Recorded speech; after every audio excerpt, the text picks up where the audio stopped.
Your talk is based on findings of psychology. Why is that?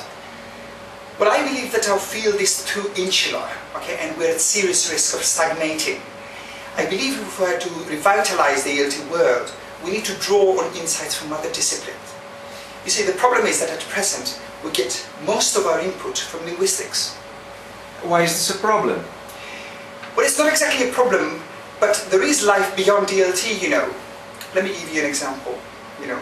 The most memorable plenary I've ever attended was one given by Michael McCarthy. It was some years ago at a TESOL convention.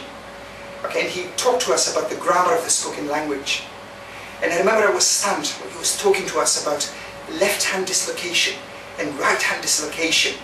You know, according to corpus research, when native speakers talk to each other, they tend to use structures like, my mother, she comes from Birmingham, or it's delicious, isn't it, spaghetti. Structures that would normally correct in the classroom. And that, of course, is the idea, okay, that the grammar of the spoken language is different to that of the grammar of the written language. And I remember I was amazed because this, of course, has profound implications, you know, for the classroom. But, here's the but. Can you imagine a colleague sharing this information with somebody outside the ELT world? Actually going up to them and saying, you know, did you know that when native speakers talk to each other?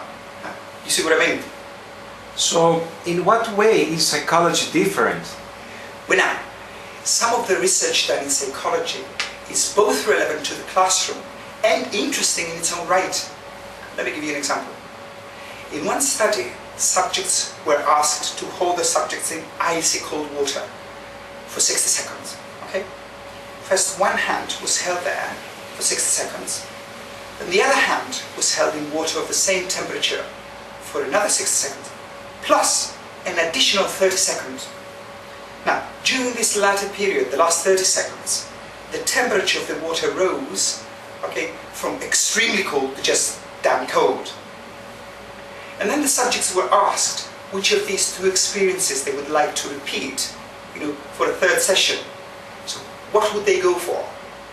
60 seconds of extreme pain, or 60 seconds of extreme pain plus another 30 seconds of slightly less pain?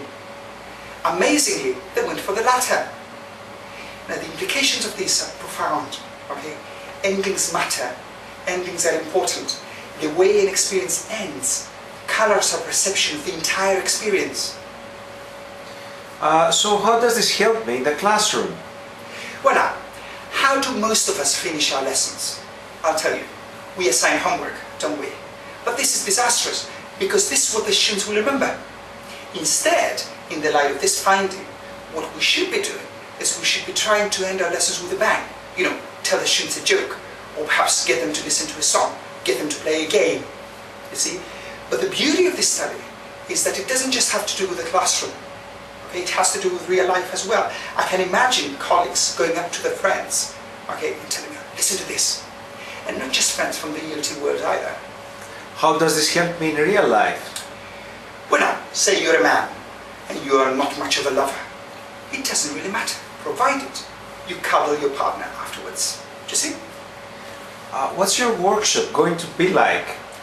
Well, in this particular workshop, I'll be looking at 4 findings from the field of social psychology. And they all have to do with liking. What is it? What are the things that make other people like us? How can we use them to get our students to like us and get our students to like each other? Okay?